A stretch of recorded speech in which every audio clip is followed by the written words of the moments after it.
share PowerPoint, and then I do. Okay. Oh, everybody disappeared. Are you seeing the trainer Yes. view or the PowerPoint itself? I think they're seeing the PowerPoint. Yeah, the PowerPoint. Okay, okay. You know, I'm more familiar with Zoom. So, and then everybody, oh, there, everybody came back. Okay, good. Now I see faces. All right. So everybody, welcome to our Lunch and Learn today. We're going to talk about harm reduction, very high level. And when we think of harm reduction, we're thinking, right, supporting any positive change. My name is Kunane Dreier. I work here at Hawaii Health and Harm Reduction Center. And you heard all about me already. This is my community. These are my people, right? When I think about harm reduction, and harm reduction can be used really, and we're going to talk about the history of harm reduction. But when we think about harm reduction, I would bet money that all of us are doing some form of harm reduction. We just don't really see it that way, or think or label it in that sense. So really quick, as we get started, because we have 1 hour, I talk fast, I talk a lot, but if you have any questions, you can just raise your hand. Okay, or unmute and just talk story, and I'm happy to answer questions. Very informal, very informal. Okay. Alrighty. So today we're going to talk really quickly. I'm not going to do introductions, but we'll talk a little bit about overview and a history of harm reduction and the original definitions of where harm reduction came from and what it means. We're going to talk really just point out some of the theories and models and skills that get used when we think about harm reduction. And I also have a few slides around harm reduction and housing first, and how housing first really is harm reduction in our field, right, that we work in. I'm guessing most people, since this came out through Partners in Care, work in some area of the housing arena. Okay, so we kind of did that. So I like to always start with this saying from Mark Twain, right? Habit is habit, and not to be flung out the window by any man, but coaxed downstairs one step at a time. And when we think about that, right, when we're thinking about change, people making change, right? That can be easy for some, and for some it's a big change, or we need to do small little steps, one step at a time, in order to make the change. And that's where harm reduction really comes into play, right? That one step at a time. Hawaii Health, just before we get going, I don't know, I hope everybody knows who HHHRC is, or H3RC is. This is our mission statement. It's long. What I like to say is that we work with that many people, other people and other agencies sometimes don't know how to. So the trainings like this gives them a little insight. So, but we work with, people living with HIV, Hep C, people at risk or more vulnerable for HIV, Hep C, our LGBT community, substance use, houselessness, mental health, right, in all these arenas. My people, I like to say.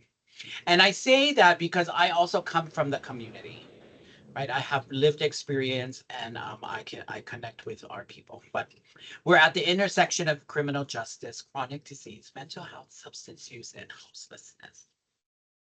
Okay. I'm not doing introductions because there's now 35 people. So everybody in the Hollywood Squares, just wave at each other. Okay. We'll jump into, oh, there you go. Thank you. So we'll start off now with a little bit of an overview of harm reduction and what harm reduction means, right? When it started, right? So there's multiple definitions, and if you Google harm reduction, you're going to see all kinds of definitions. So a few of that we've included in here, right, from our harm reduction conference committee that we do, our statewide harm reduction conference that happens every other year. And the second Friday in January of 2025 is our next state harm reduction conference. So we invite all of you to mark your calendars. More information will be coming. But out of that group a philosophy and set of strategies for working with individuals engaged in potentially harmful behaviors, right? How do we work within this community, work with people to reduce their risk, right? And you're going to see this theme of reducing risk, these definitions that I share with you, right? The Harm Reduction Coalition, a movement for social justice built on a belief in and respect for the rights of people who use drugs. And when we think about that, is harm reduction is social justice also, right? Because sometimes policies that exist can be beneficial, and sometimes policies and systems can create more harm than they do good, right? So we think about that. So social justice activities at work is also harm reduction. Our agency's definition is that non-judgmental approach to public health that meets people where they are and celebrates any positive change with the goal of minimizing the harms of actions that pose adverse social and health outcomes. And that's another key component of harm reduction that we're going to talk about today, is this celebrating any positive change. Is important, and that is part of what harm reduction really is. Yeah. Okay.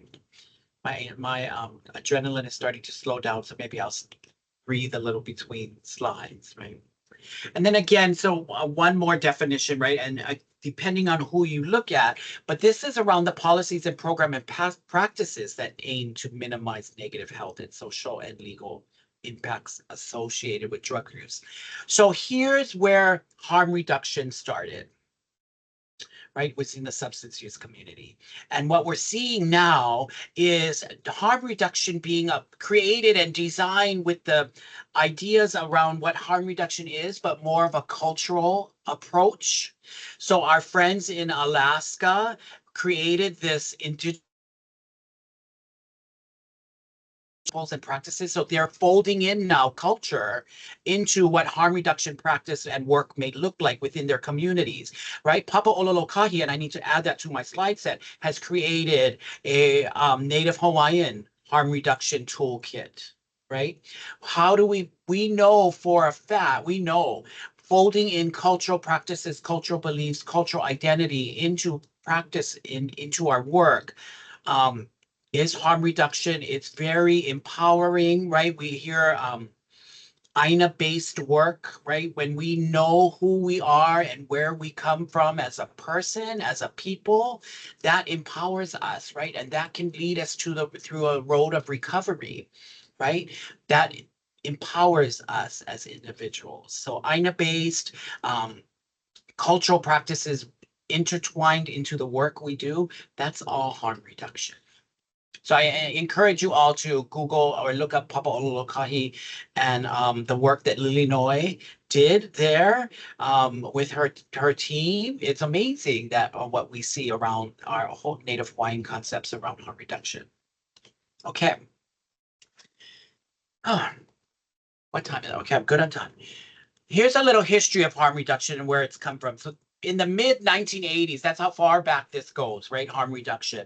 It was a response to HIV and the hepatitis B epidemic with people who inject drugs, right? It was a collaboration among public health in the Netherlands and law enforcement community, right? We have to bring everybody to the table. But what the driving force was, right, when we think of HIV and the Hep B epidemic.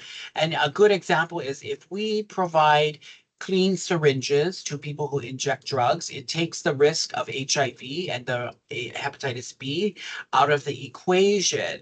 And a 10-cent syringe is much easier to provide than it is to provide medical care for someone who may be who could start living with HIV or hepatitis B. So that's where this whole public health movement, right? It was seen as a public health, almost like advancement in the sense of how do we save costs, save people, all of this and it's harm reduction, right? Right, here we go. Both approaches chose that public health over criminalization was greater than the threat of HIV.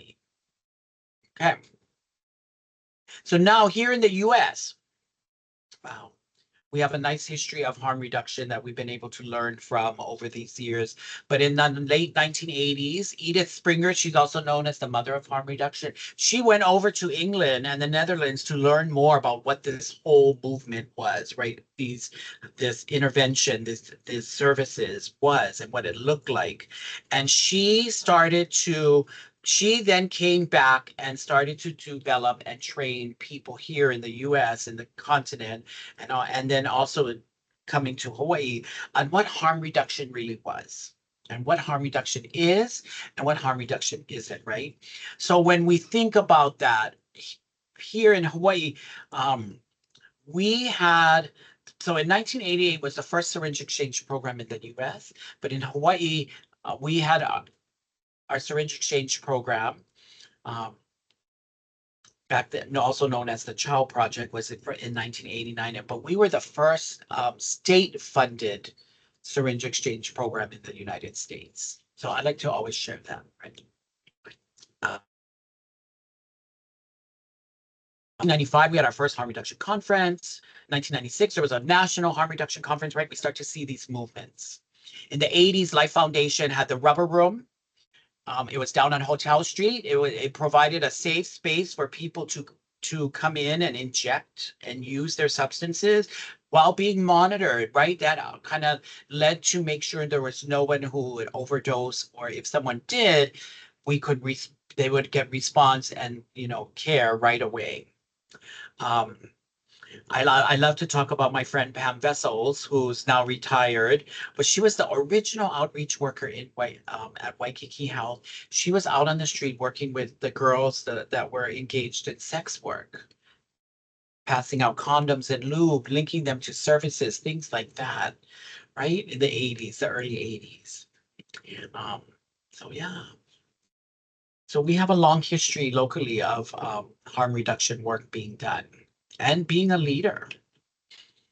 Okay, let's talk now about harm reduction itself, right? And some of the tenets, right? And here on the screen is a list of, before we go, I'm curious, I want to put in, if you could put in the chat, and I'm just making it so I could see it. If you could put in the chat, I'm curious, what is when you hear harm reduction, what is one word that comes to mind when you hear the term harm reduction, or when you think about what harm reduction may look like or something?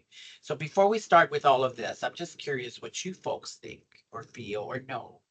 So just one or two words. It doesn't have to be anything lengthy. This is my test to see if you folks are listening. No.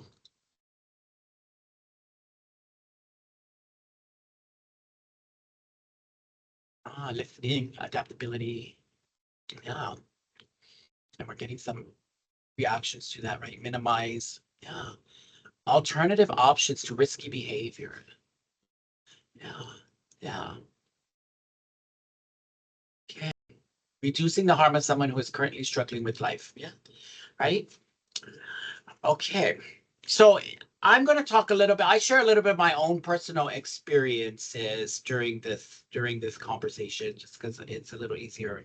And when we talk about harm reduction, how do we apply it, right? There you go. Look, safety and inclusion. I love that. A little safer, reducing harm for all. That's a good one, right? Because harm reduction could have an impact on the greater community, right? That kind of thing. So when we think of harm reduction, and some of the tenets of harm reduction, right?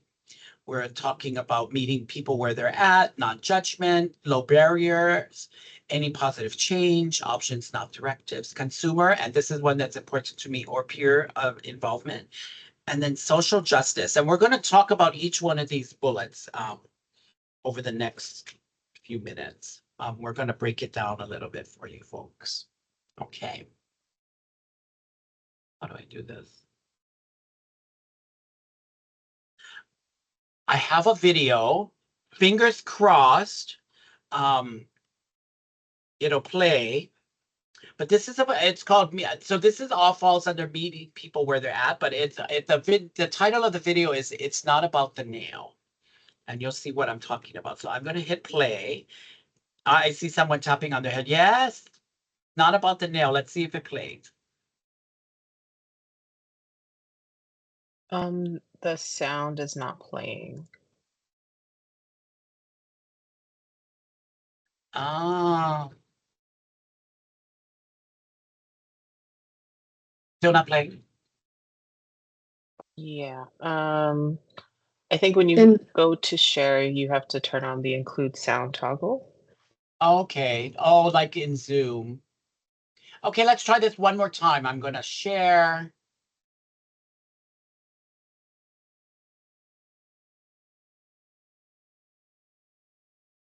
I don't know. Oh, include. And then there's there, I got it. Yes. Okay. Are we back to seeing the video, the PowerPoint? Yes. Okay, we're going to try this again, everybody. Turn on my sound. The speaker was so loud. Okay, there. It's just, there's all this pressure, you know? And sometimes it feels like it's right up on me. And I can just feel it, like literally feel it in my head. And it's relentless. Ah. And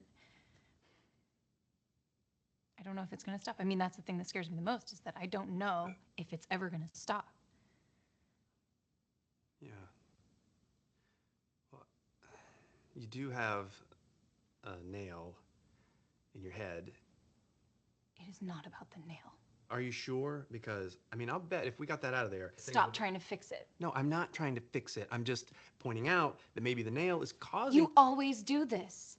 You always try to fix things when what I really need is for you to just listen. No, see, I don't think that is what you need. I think what you need is to get the nail See, you're out. not even listening now. Okay, fine. I will listen. Fine. It's just, sometimes it's like there's this achy, what it is. And I'm not sleeping very well at all. And all my sweaters are snagged. I mean, all of them. That sounds really hard. It is. Thank you. Ow! Oh, come on. If you would just... Don't. Try to see things my way. Right? So it's not about the nail sometimes, right? As service providers, we want to, get right to a solution maybe, or what that support might look like. But meeting people where they are, sometimes it's just listening. And somebody put that in the chat box, to listen, right? Meeting people where they at. It could be just listening to where they are and what's going on for them and what they're thinking and feeling, right? But literally, it means we like taking the services to the streets. Right? When I worked with the boys that played with the boys in the bushes, is the way I like to describe it. And I used to do outreach to that community. They weren't out at 10 a.m. They were out at 10 p.m. So my outreach was in the evening, right? So taking the services to the people where they're at, when they're at. Maybe it's the time. How do we get the transportation for them to come to the office or meet us where they need to be, right? How to warm handoffs, peers of the population, right? How do we do these things literally to meet them where they are, right? And then figuratively, it's the stages of change, and that's one of the interventions that we can use with this. But stages of change, I'm hoping people know stages of change. But when we think about stages of change, if we have to match want to offer them and the support services and things like that based on the stage that they're in, right? If they're not even, they're in pre-contemplation, like, I don't know if I want to be housed. I don't know if I want to get into treatment. I don't know if I want to do these things, right? I'm not even thinking about it. And you're standing on the other side talking about, well, let's call Hinamauka and see if we can get you into residential treatment. Two different needs, right? One goal, and then what we're offering just doesn't line up. So it's not going to work. So matching the service to the stage, right? using things like MI, and then supporting any positive change, right? We're there to also be a little bit of a cheerleader for them. Because for many people, they haven't had that in a long time, right? So when we can encourage and celebrate, right, that they even just came to see us today, right, could be a big thing, right? Just trying to get to our office here in Kanka'ako could be a big step. And so we celebrate that. Non-judgment and respect, another tenet, right? Our verbal and non-verbal communication, right? Positive regard. They know when we're listening. They know when we care. They know when we're looking at our watch because it's almost 12 o'clock and it's lunchtime, right? Or I'm sitting here eating my peanuts because it's lunchtime and I'm hungry or something, right? They know, right? People know, right? Managing our own discomfort. Many of us come to this line of into this field sometimes because our own lived experience. So are we ready to be doing this? That's something, right? We come with baggage ourselves. So how do we come fully ready for the day so that we can be present? Or because what our people might share with us could be triggering also. So knowing our own boundaries or what triggers us is also good because maybe you're not the right person to be doing the work with this individual, right? It's okay. And that's okay. We don't necessarily have to be everything for everyone. Sometimes we have to call in our colleague to say, oh, maybe Janine, I'm going to call Janine. Janine, you're on my screen. That's why I'm picking on you. But I'm going to call Janine in to come help you, right? And you don't have to say why, but maybe this person in front of you could be doing our own triggers, right? Or making us uncomfortable for whatever reason, right? And then really just kind of walking alongside with them. Our people are the experts in their own experience, right? We know our bodies, we know what's going on, we know what we're capable of. So just being with them to support them and letting them make some of these choices, right? It's a partnership. And as we move forward in this whole with non-judgment and respect, right? Using the language of harm reduction, right? Someone who uses substances, addiction, someone who may be in chaotic drug use, things like that. This one, dirty and clean, substance use treatment. In the substance use arena, we hear this a lot, right? When especially with UAs, if you're UA, if you come back positive, they say, oh, you're dirty. If you come, that kind of thing. I hate these words in our community, my community. When I say that in the people living with HIV, or when there's a lot of like, oh, being dirty or clean, like your STI or living with HIV, right? It just kind of has a very negative connotation that if you are living with HIV, right, you get this term dirty or something, right? Or if you're using substances, oh, he's dirty or she's dirty because they're using substance, but that's not true. That's not who they are, right? So how do we use the more positive language, right? That your UA came back positive for whatever, right? Instead of, oh, your UA is dirty, right? That kind of thing. Some of these language, right? Someone who a sex worker versus hooker or prostitute, right? How do we be more positive, people first language? Low barrier service. So very clear and transparent eligibility and rules, right? And not just that, because and so people understand what it is that I need to do in order to come in to access services, right? And then how do we make sure that the rules and restrictions are only for safety reasons versus like, oh, I only want to see people from 10 a.m. to 11 a.m. or something, right? That's not low barrier, right? When I used to do outreach with sex workers, they were out till 5 in the morning, 6 in the morning. For me to tell somebody, well, you come to the agency at 8 a.m., we'll be able to help you out. Nobody's awake after you've been up till 6 a.m., right? So we would have services at 3 p.m. so that people could get their rest, right? Low barrier services, right? Flexible with the appointments and the walk-ins. And it does happen. Sometimes we have to exclude or tell someone they can no longer access services for whatever reason, right? Here at HHHRC, you have to show up with a weapon or something very, it takes a lot to be told you cannot access services here. And I think out of the 21 years I've worked here, I think there's only been 2 that have been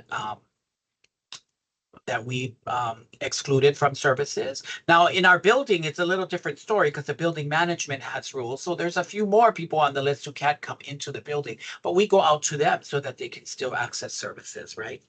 And it's important to have a clear plan with your person if you're going to exclude them from services.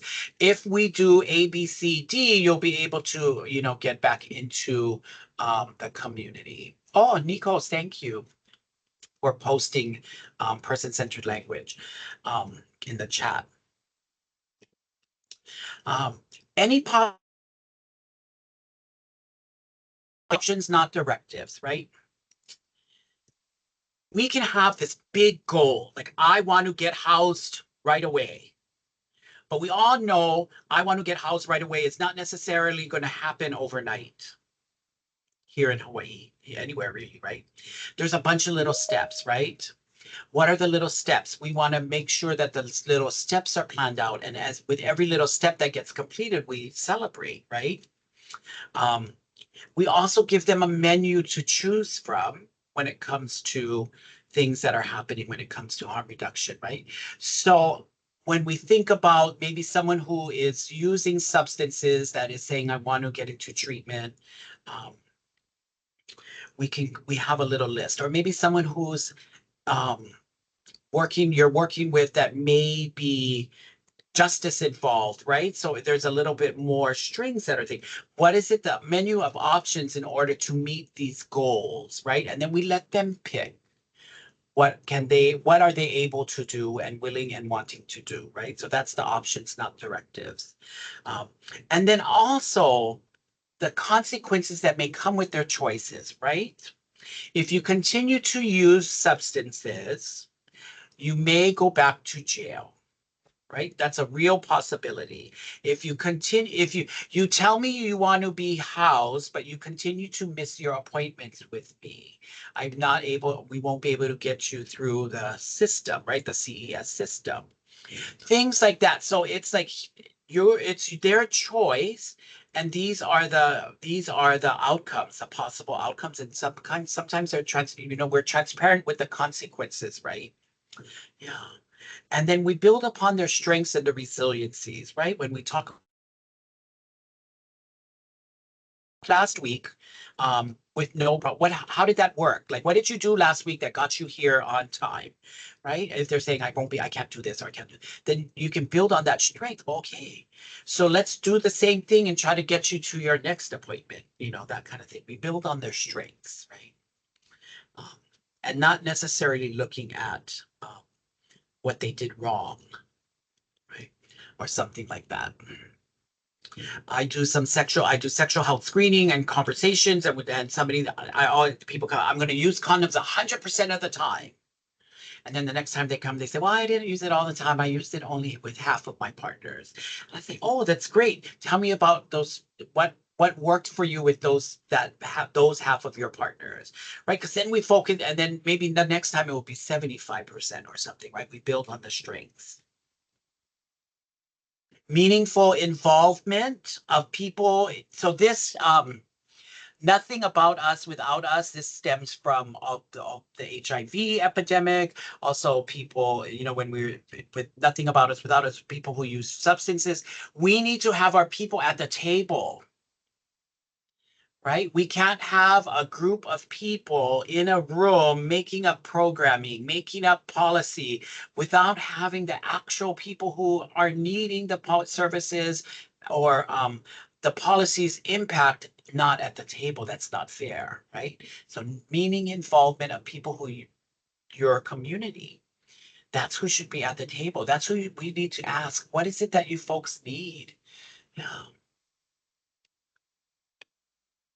People first language, and Nico's posted in the chat a link to even more, but we're talking about someone who is living with HIV, right? Or someone who engages in sex work, engages in substance use, maybe a person who is a substance user, right? It could include the ID, right? Injection drug use, that kind of thing. Clean, my soapbox. refers that someone who maybe have an STI or a HIV or Hep C is dirty, or someone who's using some, right? There's stigma attached to the other end, right? Person of trans experience. It's always about the person first, and everything else is extra, I like to say. Right. Harms are disproportionately disproportionate. We know this for a fact. We see higher rates of houselessness, substance use, all of these different situations. People who are low economic. We have people, we see high numbers of Native Hawaiians incarcerated in our prison system here locally, right? People of color, low economic, right? You know what I'm saying. But we see the impact. And here's a perfect example, recent example for me working in this sexual health field also is PrEP. Amazing opportunity for us to stop the HIV epidemic. However, it was available to the white community because that's who had medical insurance. However, the HIV epidemic is, we see it in our people of color, right? No health insurance, so they weren't able to access PrEP. Great example about how harm reduction emphasizes, we needed to emphasize equity and not be disproportionate, right? And here's a little graphic around equality versus equity, right? Now, everybody doesn't need the same size basket. We want everybody to see over the fence. Okay. All right. Any questions about tenants or thoughts before I jump into this next section? I'll try to make sure we're done at 1 o'clock. And silence just means you folks think I'm fabulous. Okay. So here's some everyday examples of harm reduction. And this is sometimes where I think, oh, well, I was doing this all the whole time. I just didn't call it harm reduction, right? Putting on sunscreen. I do that my whole life. I never said, oh, that's harm reduction, right? I just put on sunscreen because I'm white. I'm going to burn my skin. I'm going to be the one they throw into the volcano when it's time, right? That kind of thing. But wearing seatbelts, and I thought, did you drive today to work or wherever you went? Did you put your seatbelt on? That's harm reduction, right? Hard hats, harm reduction for people working in the construction field, right? Hole in the pen caps. This was a new one for me. Did you folks know the hole in the pen cap is harm reduction, right? Anybody know why? Want to just unmute real quick and say why?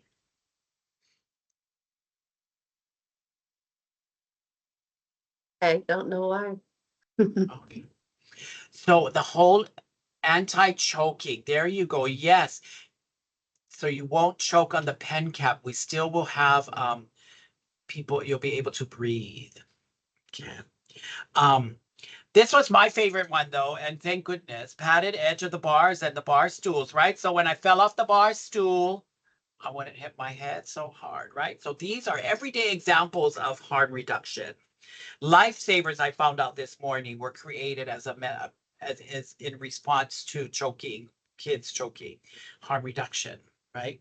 So here's a few more examples, right? Working with sex workers to develop a safety plan. The safer tattooing, overdose prevention, right? Safer drug use. When you see these two lists, what do you think the difference is? Either unmute or throw it in the chat real quick. One has stigmatized categories, and one does not. Yes, exactly, right? One is it's okay to put your sunscreen on when you're at the beach. It's okay to right, wear your seatbelt. It's almost expected. You better wear it. Actually is. You better wear your seatbelt or you're going to get a ticket, right? Socially acceptable. The other side, there's stigma attached to some of these, right? Safer sex, right? Overdose prevention, syringe exchange, right? There's all of these, and people have their pushback against some of these, right? The stigmatizing thinking, right? So where do the objections come from, right? Personal experience, it worked for me, and I hear this a lot in the substance use world. In fact, I've been in this Facebook group for a little while, and it's like, don't change it, don't do this, don't do that, because it worked for me. right? So just because something worked for you doesn't mean it's going to work for the rest of the world, right? So personal experiences, values, morals, right? Religious, family, society, and what the expectations are, right? Laws, external determination of right and wrong. And we all know that not all laws make people safe, and that some laws and policy do more harm than good, right? Misinformation, things like that. People can't think outside of the box. Yeah. But yeah. So what is harm reduction not? What is it not when we think about harm reduction, right? Condoning, enabling, and promoting harmful behaviors. That's not what harm reduction is, right? Anti-abstinence. I like that. Harm reduction is a continuum which includes abstinence, right? Can get us to that point. Sometimes abstinence is really hard to actually achieve. So how do we just slowly get to this place where I can say I stopped?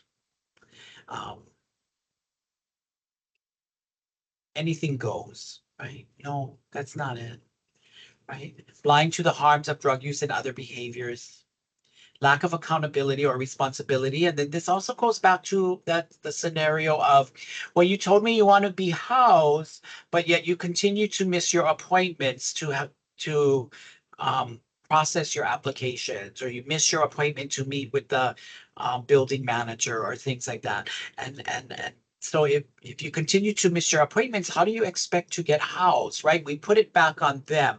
The accountability or the is theirs, right? We ask that question. Because we all know, as the people who do the work, we can't do everything, and we don't always fix it. We need our clients to also participate in the process, right? And then also deciding for someone what they should do. Um, and this is, whether it's our client or anybody, when we're doing harm reduction, that's not our role to tell them exactly what to do, right? It's the options. We know what needs to happen in order to meet the goal, so we give them all the options, right? Yeah. Any thoughts around what harm reduction isn't?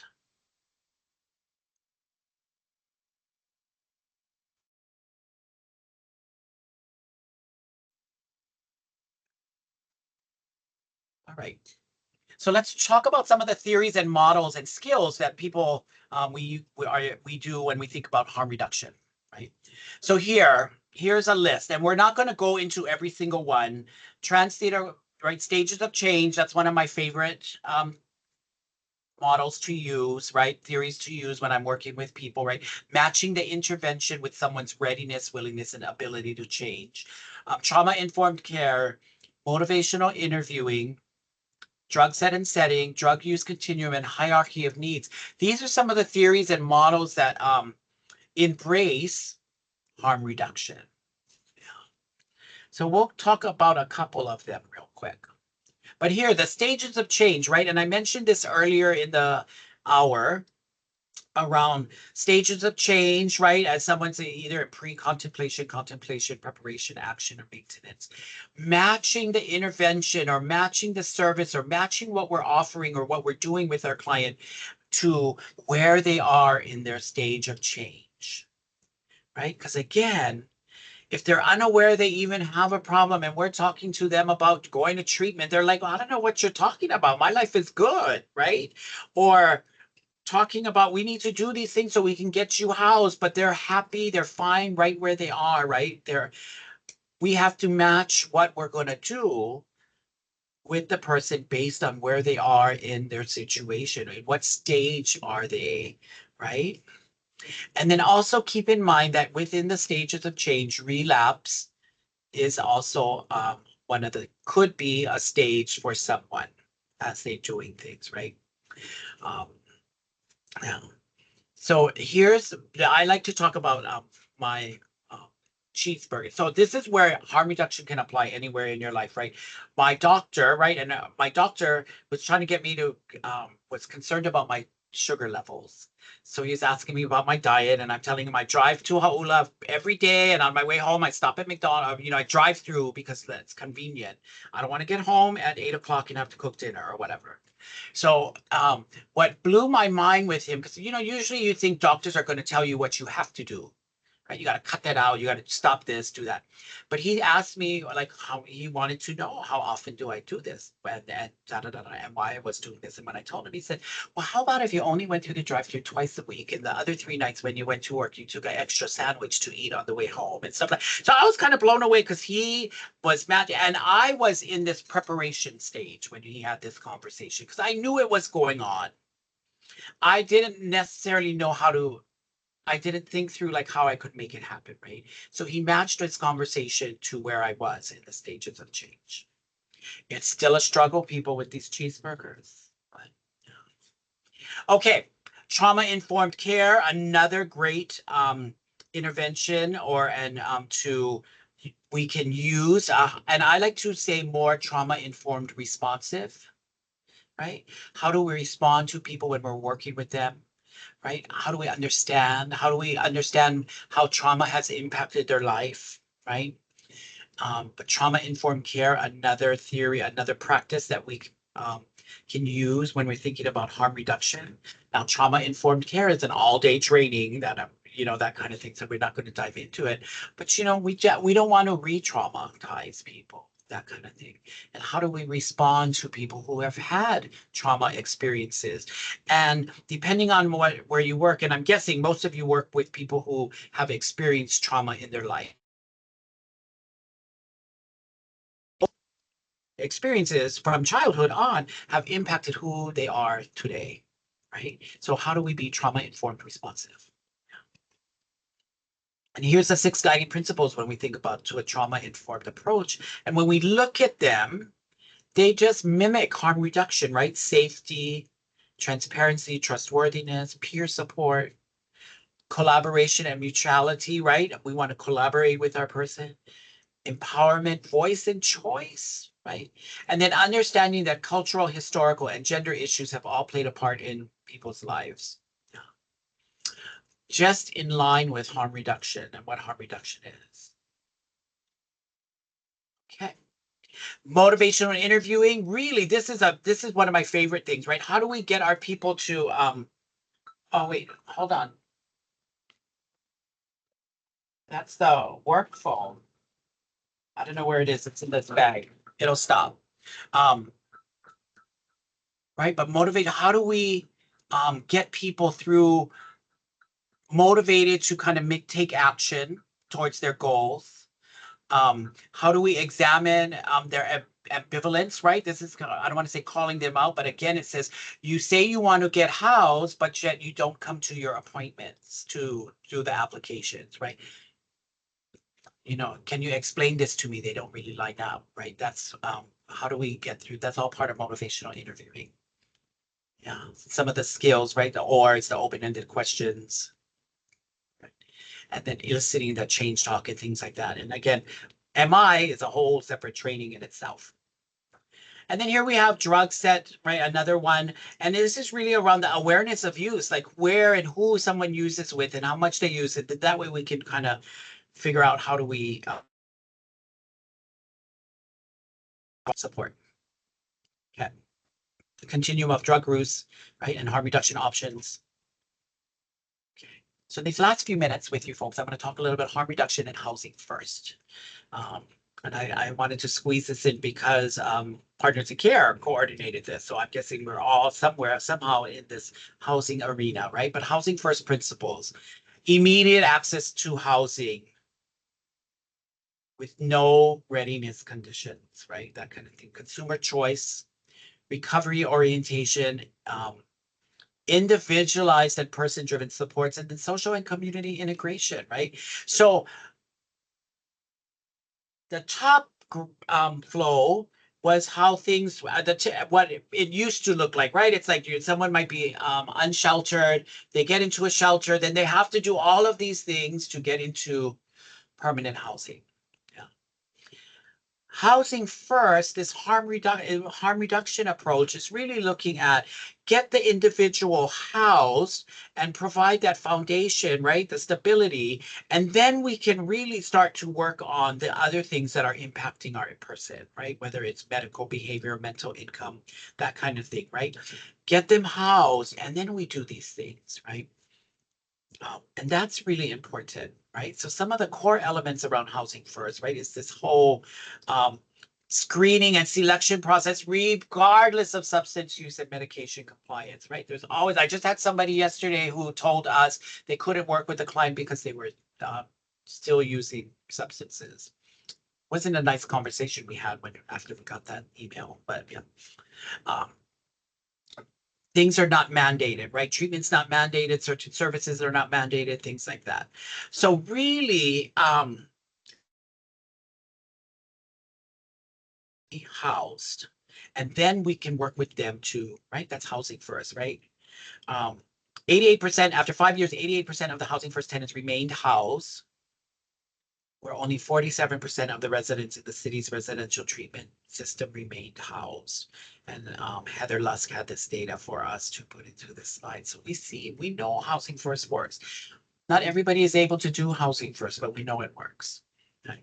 And when we think about the housing first, just as with the harm reduction principles, right? Clear, transparent, eligibility rules, right? These are the exact same that we saw in the tenets of harm reduction, right? When we think of low barrier services, but it's like, how do we work with our individuals so that they can get housed and then stay housed too? And that's another key thing with harm reduction is once someone is housed, what do we do? What is our role to support someone so that they can remain housed?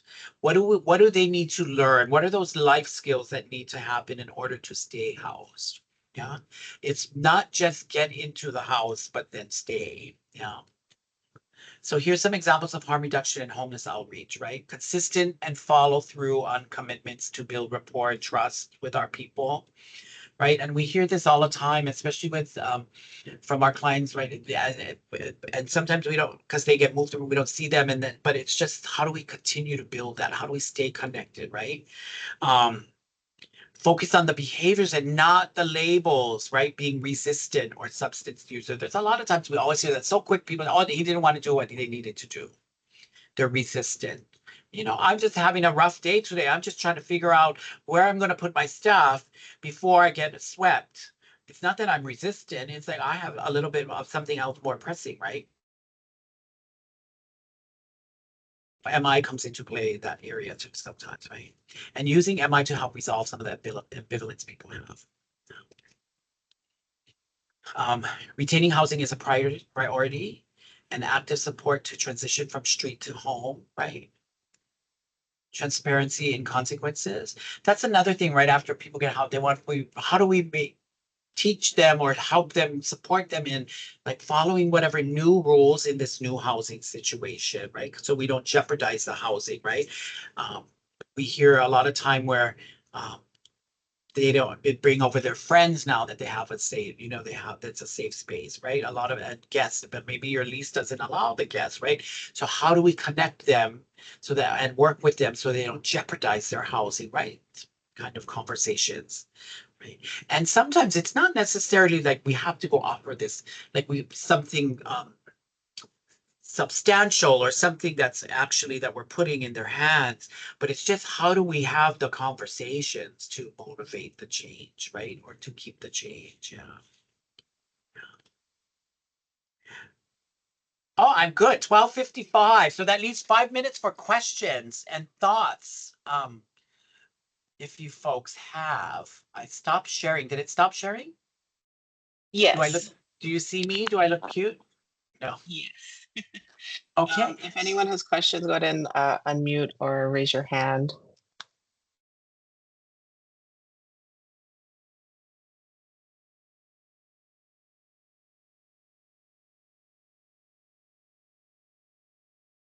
Wow, you folks are so quiet.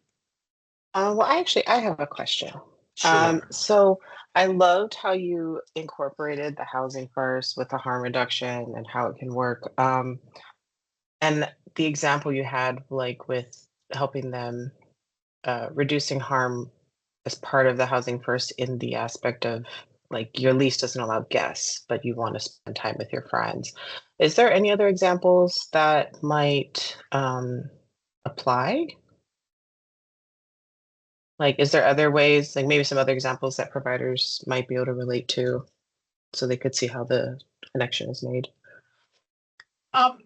So part of the question got cut out, but I'm just trying. So I mean, whatever it is, like when it comes to like someone moves into and their lease says you can't have friends, you can't do this or whatever. It's like, okay, these are, these rules apply to everybody. They're not just for your client themselves, just because, right? So how do we, but people may not necessarily, like, I don't know how to be alone. I don't know how to do whatever it is maybe.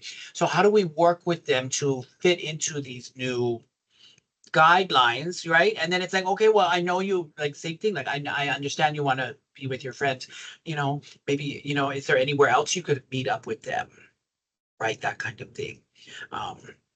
We've also had people who we've had a few cases or situations where someone got housed, but it was so quiet now.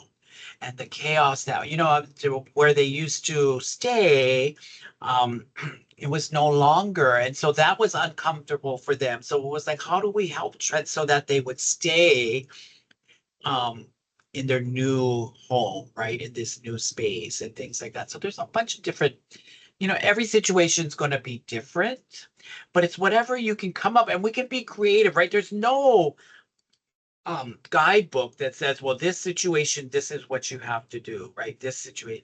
But it's like, what are you able to do with your client, with your person, based on what they're able and willing to do, wanting to do, right? And then again, it becomes their choices, and based on what the choice is, the outcome. Yeah. Hold on, this outreach phone. Today's my day to watch it.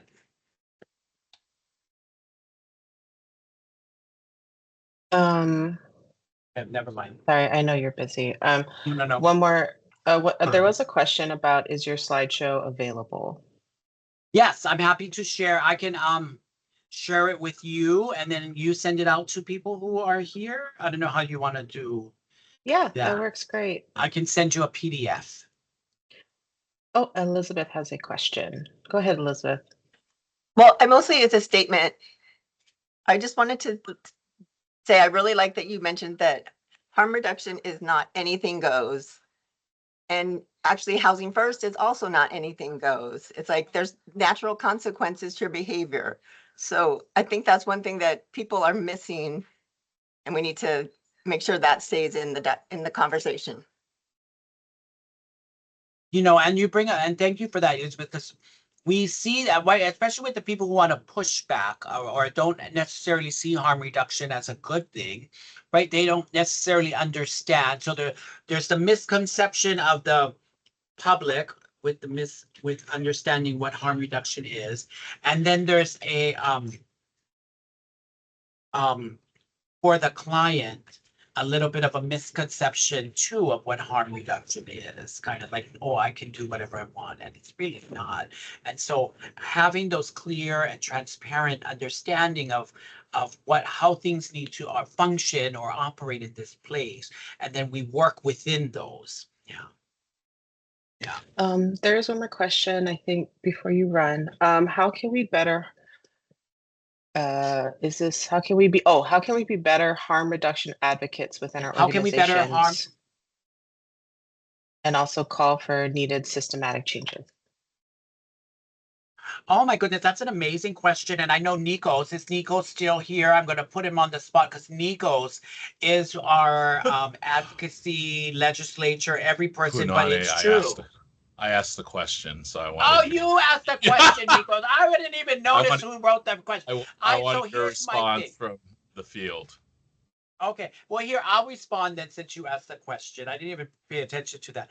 But on all levels, like sometimes we're the voice for our clients to advocate, right?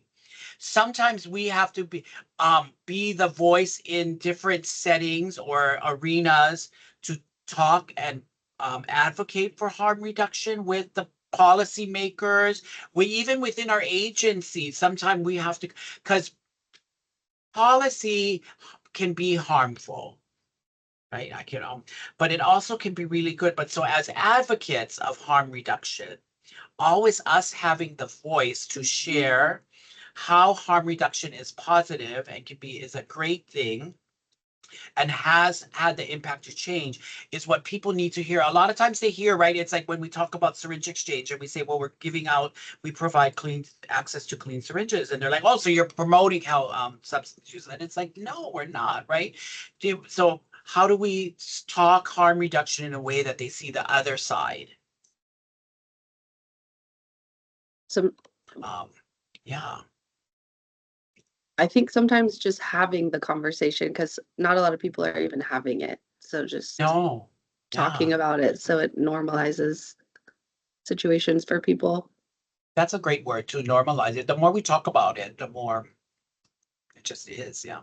Hmm. Yeah. If there's no more questions, or if you do have any follow-up questions, please feel free to email.